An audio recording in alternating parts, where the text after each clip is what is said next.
হচ্ছে গিয়ে আটা আর মেথি শাক আর হচ্ছে মটরশুঁটি পেস্ট করে স্বাদ মতো নুন দিয়ে দিচ্ছি। হ্যাঁ, এই যে চিনি স্বাদ মতো নুন, স্বাদ মতন চিনি, মিষ্টি দিচ্ছি। দেখো মা আজকে স্পেশাল ডিশ বানিয়ে দিচ্ছে রাতের ডিনারে।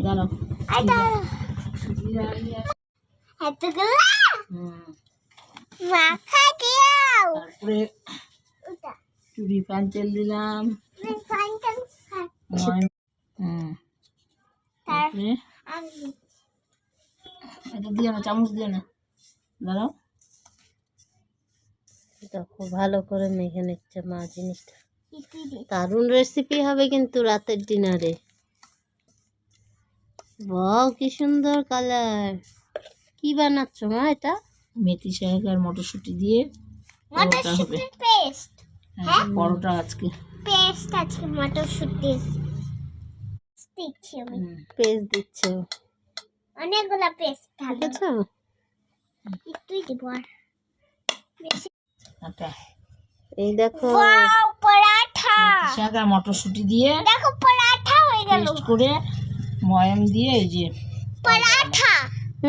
পরোটা বানাবে এখন মা? হ্যাঁ, গ্রিন পরাঠা। গ্রিন পরোটা মানে হাই ডো বানাবে একটা ডো। ডোটা আমিও পারি। এখন এই যে পরোটা ভাজছি।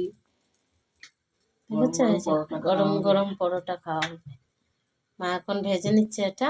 সঙ্গে কি আছে বলো তো? সঙ্গে আছে এই পরোটার সঙ্গে এই দেখো রয়েছে ধনেপাতার চাটনি। গরম গরম পরোটা সঙ্গে ধনেপাতার চাটনি। গরম ভেজে নিচ্ছি মেথির পরোটা।